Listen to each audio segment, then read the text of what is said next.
Bonjour à tous, 9 septembre 2024, Marais du Glos-Gélas, il est 18h25.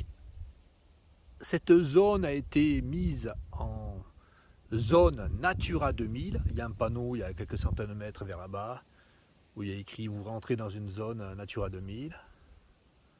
Il y a une digue, le ruisseau qui passe, c'est la Laurence, là, derrière cette digue. Et depuis 2012, nous sommes en 2024, ça fait 12 ans donc, ils font un broyage maniaque de la digue, tous les ans, n'importe quand. Là, ils ont fait il y a une semaine, et ils ont massacré un nid de guêpes germaniques. Alors on voit les guêpes là qui essaient de sauver les larves. Ça, tout à l'heure on voyait ça. Là, à cet endroit, les cellules, je monte par rapport à mon pied, là. Il y a plein de cellules comme ça, là. Et puis là, les guêpes rentrent dans ce trou-là, où il reste encore une partie du nid, qui a été massacrée par un engin, qui en broyant là, les herbes, qui devaient se trouver également là dans le trou, là, qui fait 15 cm de diamètre, là. En broyant les herbes, en arrachant les herbes, il a massacré le nid. Donc à cet endroit, ce que j'avais déjà trouvé, c'est un serpent coupé en deux, par l'engin qui vient entretenir, nettoyer dans la zone Natura 2000. Complètement débile. Et là, toutes ces fleurs là, que vous voyez au-dessus là, qui étaient très nombreuses avant, ont disparu. J'ai montré ça. Ce qu'ils ont fait là, c'est banaliser cet endroit.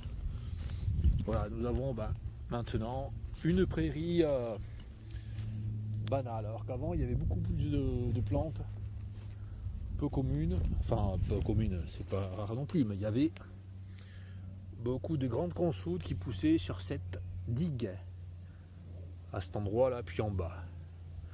Donc lieu détruit par débilité. Alors pourquoi ils font un broyage là? Par débilité, pour rien. Ils récupèrent pas l'herbe là broyée. Cette herbe là qui est broyée là, elle est laissée comme ça là, ça pourrit. Ça change totalement les conditions là, du sol là, et après ils poussent d'autres espèces que ce qui est poussé naturellement. Là il y a un énorme lierre, un des seuls qui a été épargné sur toute la longueur là. Alors là il y a des chênes qui poussent au bord de la digue et des frênes.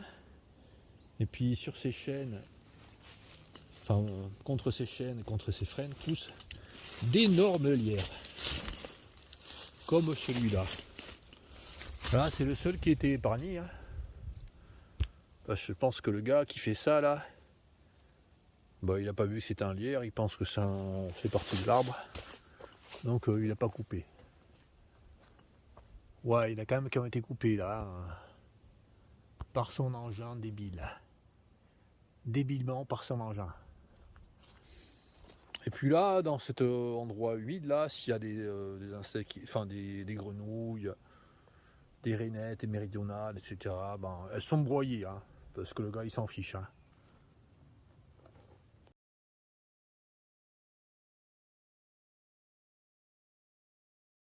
Donc dans une zone Natura 2000 dédiée à la nature, où il faut protéger la nature, où la nature doit être préservée, un engin vient pour détruire le nid de guêpes germaniques.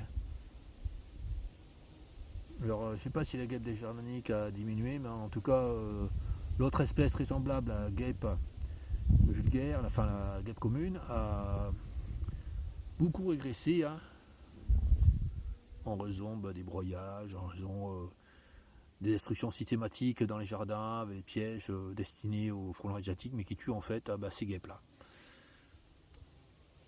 Donc, je m'approche un peu peut-être, là on voit le nid là, à moitié massacré, là.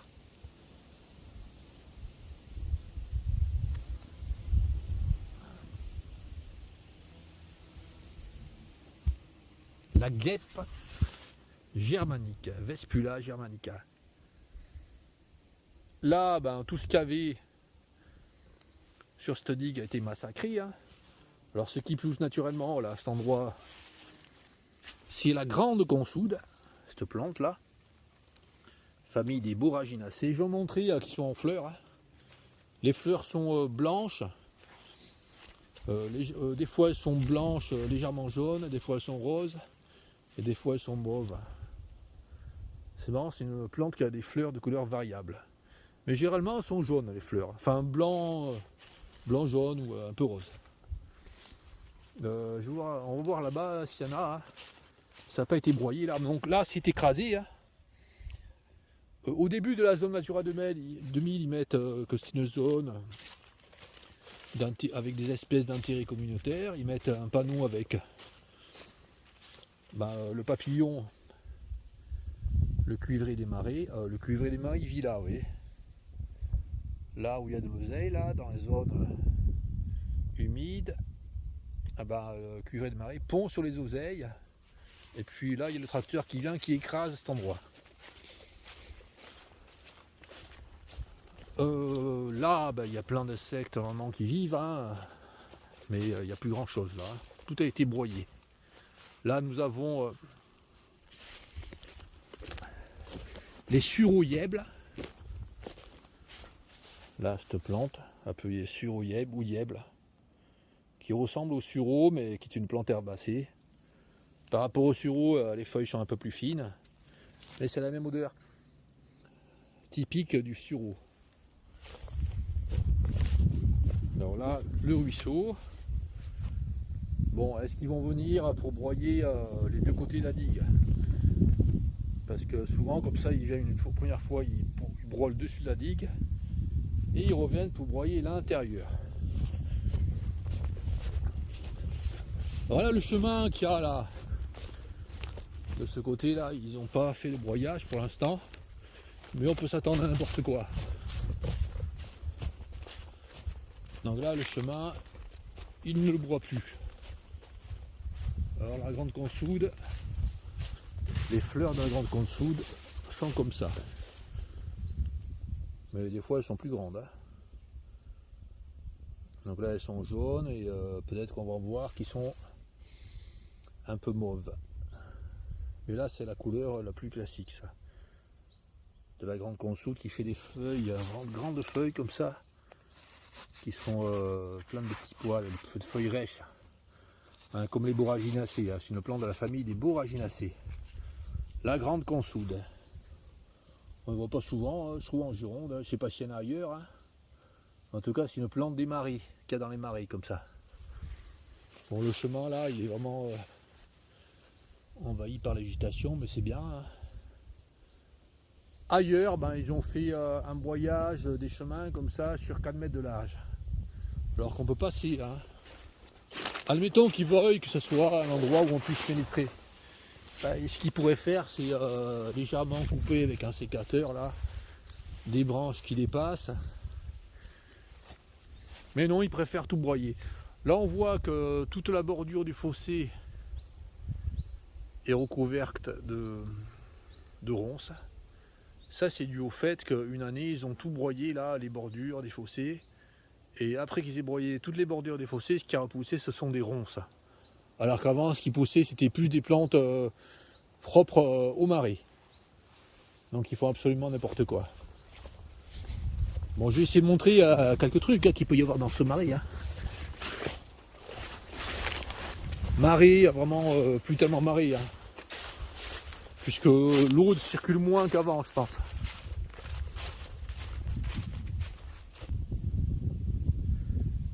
Ah, j'ai à peine coupé là, je vais vous montrer l'épilobe hirsute qui pousse, qui fait ses fleurs là,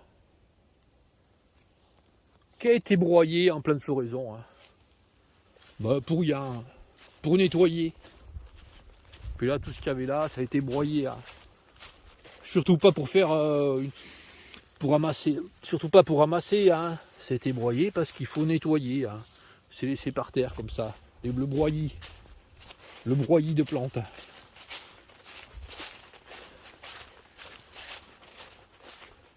Donc nous allons aller sur ce côté là. Je vais essayer de trouver quelque chose de particulier. Tout à l'heure j'ai vu un petit marc changeant. Je vais essayer de le refilmer, enfin de le filmer bien. Je commence à le filmer mais j'ai mal filmé. Donc il y a un endroit pour passer là. Donc là c'est un grand prix, hein. Un grand prix dans une zone Natura 2000. Bon, ça fait au moins 300 mètres de longueur là sur 30 mètres de largeur. Ce qu'ils font, c'est broyer. C'est broyer toute l'herbe qu'il y a sur ce pré. Alors je pense que c'est broyer pour exploiter le broyat là. Je pense qu'ils font des meules de foin. Là, dans une zone Natura 2000, un érable Negundo, complètement vide.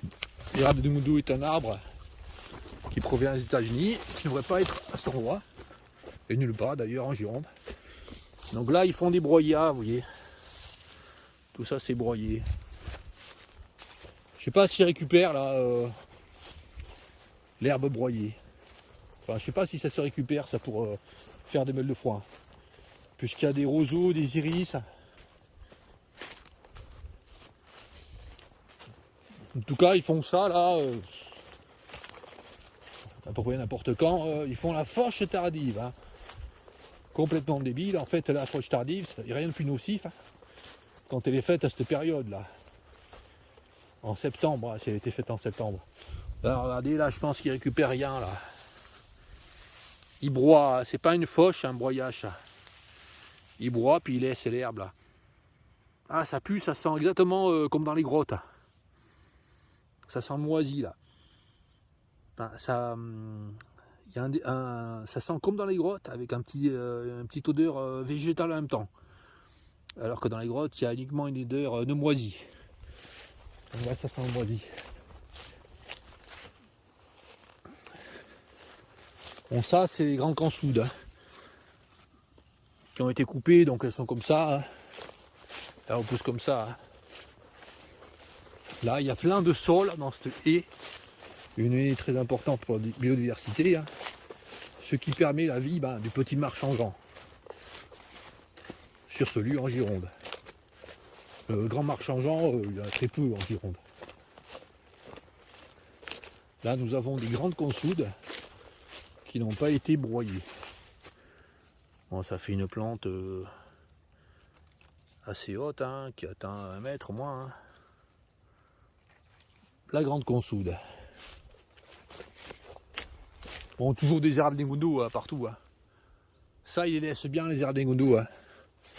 J'ai jamais vu un gars qui venait et qui nettoie, enfin qui enlevait les érables Negundo. Hein. Par contre, j'ai vu des gars qui coupaient les chênes à cet endroit. J'ai fait une vidéo un peu plus loin là, il y a quelques années, où je montrais le petit cérambécidé qui fait 2 cm de longueur, ouais, maxi de 2 cm de longueur, du genre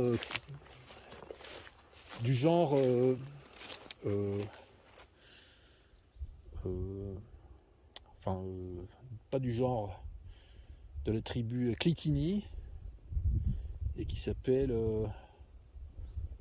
je me souviens plus du nom latin.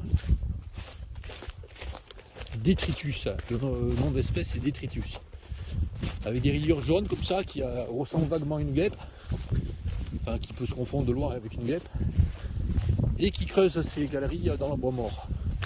Là, ils avaient coupé un gros chêne, là, il y avait plusieurs de ces petits capricornes. Capricornes en fait qui ne ressemblent pas vraiment à des capricornes. Ils n'ont pas des grandes cornes. Hein.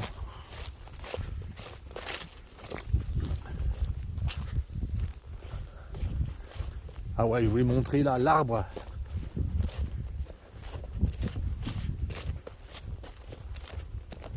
Je pense qu'il y a encore, enfin je sais pas s'il y a des minutes là, il y a peut-être encore le petit marc changeant qui se nourrit d'excréments. Il y a des excréments d'oiseaux là sur le tronc. Et il y a probablement encore le petit marc changeant à Pâtura ilia le nom latin. Là, des saules blancs, plante nourricière pour le petit marc changeant. Et puis là, il y a le tronc. le vieux tronc d'arbre creux, avec également un nid d'hyménoptère à l'intérieur, mais qui est un nid abandonné. Et là, bah, il n'est plus là. Bah, il tourne, il repasse, il tourne, il repasse. Là, quand je suis passé tout à l'heure, là, j'ai tendu le bras là pour m'appuyer. Il y a un papillon qui s'est envolé là. Je peux le temps de voir que c'était. Hein. Mais là, il y a un petit marchand-jean qui est en train de se nourrir de l'excrément. Un excrément d'oiseau, là, de proie. Ou peut-être un renard qui montait là. Bon, la vie dans la marée. Là, ce qu'il y a, c'est l'Icope d'Europe. Plante de la famille des Lamiacées, qui fait des petites fleurs blanches, mais très butinées. Hein. Et puis là, énormément de liserons, des haies avec ces grandes feuilles. Et puis il y a peut-être les chenilles du sphinx du liseron sur ce lieu. Mais en tout cas, à cet endroit, il y avait plein de liserons également. Hein. Et probablement que des chenilles ont été broyées, de sphinx de liseron. Là, il y a la lysimaque commune. Une plante de la famille des primulacées. Je vais essayer de trouver une fleur. Je vais trouver une fleur seulement en passant. Je ne sais plus si c'est là, un peu plus vers l'arrière. J'ai trouvé une seule fleur qui restait de lysimaque commune. Parce qu'elle a déjà fini de fleurir. Donc la totalité de cet espace a été écrasée par un tracteur. Ouais, là il semble qu'ils ont récupéré les herbes. Puisqu'il n'y a pas d'herbe au sol là, pas tellement. Donc ils ont fait des meules de foin certainement. Alors là, nous sommes toujours là dans la zone Natura 2000, hein, très probablement encore. Hein. Je ne sais pas jusqu'où elle s'étend, hein, mais en tout cas le panneau il a quelques centaines de mètres vers là-bas. Nous avons un lieu où se pratique la chasse au canard. Nous avons une tonne pour la chasse au canard. Et là, il y a quelques semaines, ce lieu était 100% recouvert de la Jussie à grandes fleurs. Voilà, comme là, c'était. Là, partout, là, tout ce lieu-là, sur 70 mètres sur 70 mètres, était recouvert entièrement de Jussie à grandes fleurs. Voilà la Jussie à grandes fleurs, une plante originaire d'Amérique du Sud qui est invasive. Hein. Quand il y a la Jussie à grandes fleurs qui s'installe, il n'y a plus rien dessous. Hein. Et puis ça s'installe, là, il n'y a pas d'eau là, à cette période de l'année. Hein. Et ça s'installe là où il y a de l'eau, hein, où il y a, je sais pas, 5 cm d'eau, il y a les Jussies à grandes fleurs. Là, c'est ce qu'il y avait partout, là, les Jussies à grandes fleurs, ils ont tout broyé. Là, jusqu'à la tonne, des Jussies à grandes fleurs. Là, partout. Alors là, la tonne pour tuer les canards, plein de déchets. Hein. Alors là, en passant là, il faut voir un matelas. Qu'est-ce qu'un matelas fout à cet endroit dans une zone Natura 2000? Même si c'était pas une zone Natura 2000, qu'est-ce qu'un matelas fait comme ça là, dans la nature? Là, un bout de polystyrène expansé. Hein. Un gros morceau de polystyrène, enfin plusieurs gros morceaux de polystyrène expansé. Et puis là, comme ils ont mis la tonne là, ceux qui sont propriétaires de la tonne, eh ben, ils ont aménagé en plantant des tuyas. Bon, son tuya, le gars, il est mort. Hein. Tant mieux qu'il soit mort. Hein. Alors là, il a mis une bâche en plastique hein, pour protéger de la vue. Hein. Ouais, super, une bâche en plastique dans une zone Natura 2000. Hein. Même dans la nature, hein, une bâche en plastique, je trouve pas ça bien. Hein. Il pourrait faire là une barrière en autre chose que ça, hein, en une barrière végétale, mais non, il préfère mettre du plastoc. Là, des arbres qu'il a plantés, le gars, en I. Bah, ces arbres, c'est des Senne sont en arbre qui vont bientôt faire leurs graines. Donc, il utilise une plante invasive, officiellement, hein, bah, pour aménager son petit terrain là, son petit terrain de chasse au canard. On voit que les Senne sont en arbre, sont gros. Hein. Ça fait des années, des dizaines d'années qu'il y a des Senne sont en arbre à cet endroit. Au lieu de mettre des sols, hein, je préfère mettre des Senne sont en arbre. Hein. Pour lui, c'est plus joli, c'est mieux. C'est que bien ces Senne sont en arbre, hein, il les taille et tout. Hein. Il entretient bien les plantes invasives. Hein. Bon là, c'est la zone broyée. Hein. Alors même si c'était des jussiers à grandes fleurs qu'il y avait, là, il pouvait y avoir des grenouilles, hein, des rainettes méridionales dans ce lieu. Hein. Bon, tout a été broyé à grenouilles avec. Hein. Et là, il a planté le gars. Ça, c'est planté volontairement à cet endroit. Des herbes la pampa, parce qu'il trouve ça joli en fait. Hein. C'est très commun de voir des tonnes. Ah, un moustique m'a piqué là. Aïe. C'est très commun de voir des tonnes. Et puis, des herbes la pampa plantées autour des tonnes. Ils aiment bien les gars. Et puis là, toute la bordure là. Le gars il s'est arrêté là, tant qu'il était, je pense qu'il aurait pu continuer à broyer. Hein. Mais toute la bordure jusqu'au roseau là, enfin des roseaux jusque là, ce sont des jussiers à grandes fleurs. Partout. Il y a un petit papillon hein, blanc qui s'est envolé. Quel est ce papillon? Pierride du navet. Je pense que c'est une pierride du navet à cet endroit. On va voir de près, je vais zoomer. Hein. Là.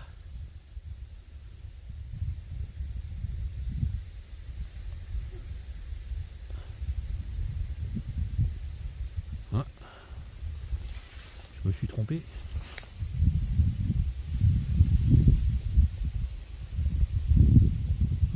Pierride du navet ou de la rave?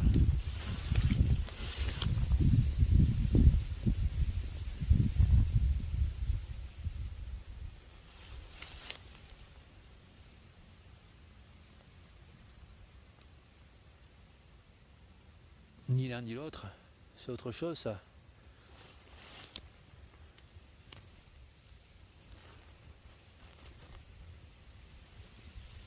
Je sais pas là. Non, de la rave, Pierride de la rave. Quoique nouveauté, j'ai vu là que en fin de saison, la classe souvent les bordures grises des nervures de la face inférieure des ailes qui devient moins grise. Et il peut être confondu avec la pierride de la rave. La pierride du navet peut être confondu avec la pierride de la rave de ce fait, car il n'y a plus les bordures grises. Ben voilà, un lieu minable hein, en Gironde, à côté des zones Natura 2000. 10 mètres plus loin, nous rentrons sur le chemin là, que le gars a aménagé. Hein. En hiver, là, c'est plein d'eau. Hein. Donc pour passer, il a fait un petit pont. Hein. Et chose minable, il est venu mettre de la moquette. Comment on peut faire un truc aussi débile? Quel avantage apporte de mettre la moquette là sur un petit pont? Sur 10 mètres de longueur. N'importe quoi. Donc là, je marche bien au milieu là, parce qu'il y a une poutre dessous là. Ça risque de se casser. Hein.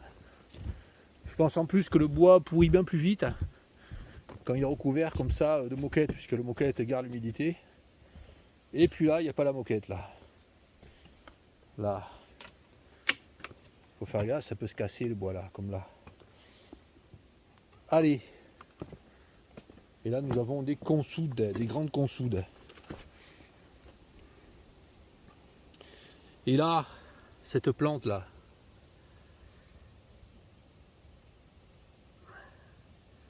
Famille des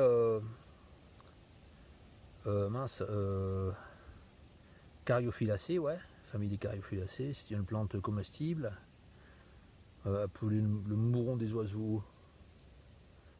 Il n'y a pas 10 pétales, là. Il y a 5 pétales, mais c'est les pétales scindés en deux. Elles sont soudées en fait à la base. C'est pas 10 pétales, c'est 5 pétales.